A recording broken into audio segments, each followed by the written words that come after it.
I would like to start by congratulating President-elect Trump on his impressive victory this morning. The Prime Minister and the Foreign Secretary met him in September. Did the Foreign Secretary take that opportunity to apologise for making derogatory and scatological references, including, and I quote, "Trump is not only a woman-hating, neo-Nazi sympathising sociopath, he is also a profound threat to the international order"? And if he did not apologise, will the Prime Minister do so now on his behalf? The Foreign Secretary and I did meet President-elect Trump just a few weeks ago for dinner for about a couple of hours, and we discussed a number of issues of global significance. It was a very constructive... Starmer's world is falling apart. Prominent figures are starting to criticize him, and global leaders are quickly pulling away. The pressure is intensifying, and it seems Starmer is poised to make a move that could drastically alter the situation. This could have serious repercussions. Brace yourselves, as the global crisis surrounding Starmer is picking up speed. Elon Musk has just sent shockwaves through British politics with explosive allegations against Keir Starmer. The tech billionaire didn't hold back, accusing Starmer of being complicit in the decline of Britain during his tenure as Attorney General. This is a grave accusation that has captured public attention. You might think Musk is merely stirring the pot, but there's more to it. He asserts that he possesses concrete evidence that could unravel everything. We don't yet know the specifics, but Musk is not known for bluffing. If he claims to have something significant, it likely is. Starmer's team is gearing up to respond.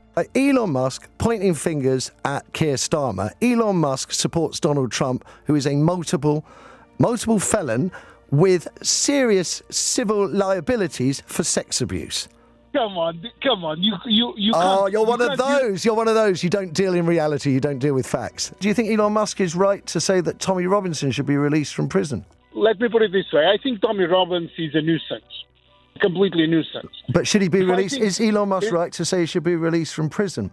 First of all, I don't It's even a yes know. or no. This is a significant crisis for Starmer and the Labour Party, and the situation appears to be deteriorating further.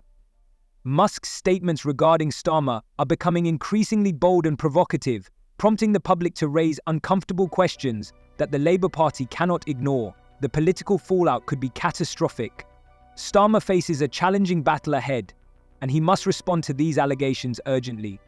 Even if he finds a way out of this predicament, his reputation may already be irreparably harmed.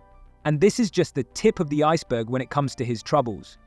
Musk's shocking remarks have created a whirlwind, leaving Starmer isolated on the global stage. Musk praises him, Farage doesn't. The incoming US president's advisor also using his social media platform X to trash the British Prime Minister, Keir Starmer, for alleged failings in a child sexual abuse scandal when he was the UK's chief prosecutor more than a decade ago. Musk's abuse sharpest against Starmer's child safeguarding minister, Jess Phillips, calling her pure evil and a wicked creature who should be sent to jail for not calling for a national inquiry. You might expect that Starmer's friends would rally around him in his time of need, but that's not the case. Even his supporters are keeping their distance. Why? It's quite simple. These leaders understand which way the wind is blowing. Starmer is continuing to undermine international relations. Just look at his energy plans. Trump dismantled them completely, labeling them a massive blunder. Then there's the situation with China.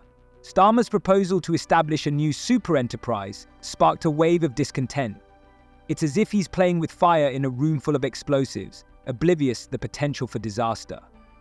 Remember when Starmer was a respected figure on the global stage? Those days are long gone, and now he finds himself teetering on the brink.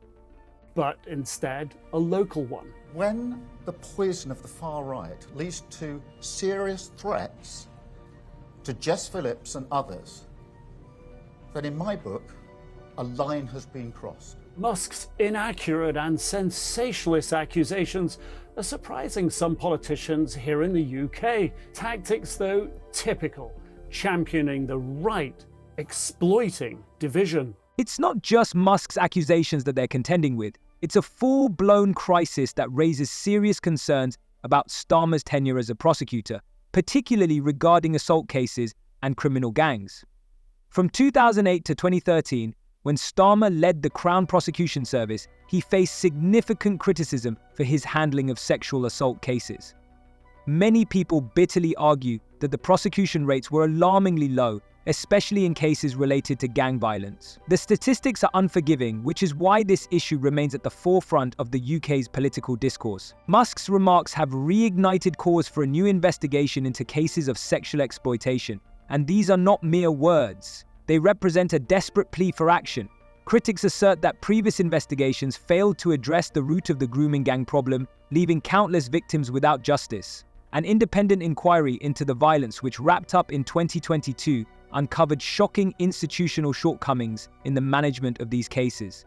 Now we find ourselves in a perfect storm: Musk's allegations, a scrutiny of Starmer's record, and the ongoing passionate debate about tackling child exploitation in Britain. Why didn't you invite Elon Musk? You're desperate to get a company which sacks its employees by Zoom, but you're stiffy about the biggest car maker in the world because he put something on social media you didn't like. Okay.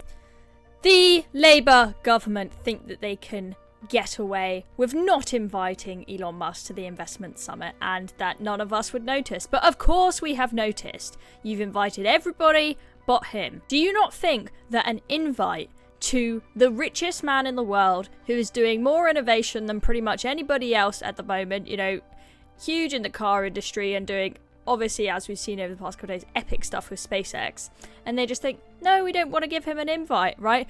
That is not pure coincidence. We all know exactly why, and that's because Elon Musk has criticised the government, so you've decided you don't want any of his investment. What? Now he resembles a child who no one wants to have at the dinner table, left alone and forgotten. But it's not just Starmer who is suffering. The entire nation of Britain is at risk. Other countries are beginning to view us with skepticism and uncertainty. Trade and travel are in limbo, creating an atmosphere of tension that is palpable at every turn.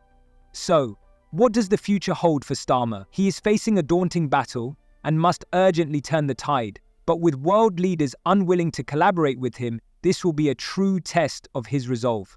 One thing is certain: British politics is in a state of upheaval.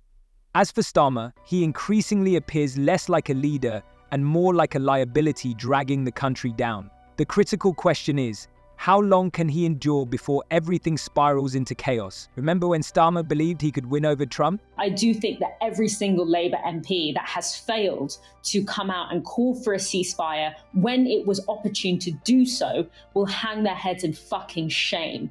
And to leave it to MPs like Zara Sultana, like Apsana Begum, who themselves are already extremely vulnerable, who have the most to lose, are the most vulnerable in this condition, they are the only ones that are actually stepping up and asking for the right thing. And so, honestly, I think it's, you know, they're going to hang their heads. I hope they can hang their heads in shame for the way that they have behaved. Because if we can't even trust you to do the right thing on the precipice of a genocide, then what is the point? Those days are long behind him, and now he stands alone, clutching withered flowers that symbolize his failure. Let's rewind a bit. Starmer had a grand vision. He aimed to win over Trump to secure his position on the global stage. Why? It's simple. He didn't want to be the last one picked for the team, especially while trying to lead a country. But Trump wasn't swayed. He quickly transformed from a potential ally into a vocal critic. And when Trump strikes, he does so with relentless intensity, leaving nothing unchallenged. The Trump team is actively working against Starmer, and they're not just voicing their disagreements, they're attacking like predators poised to pounce on their prey. We witnessed how they lobbied against Starmer's policies in Washington, making calls and setting up meetings to throw him off balance. And Trump himself? He doesn't hold back, openly labeling Starmer as weak and ineffective, even going so far as to say he's detrimental to Britain. Just imagine how that must feel for Starmer.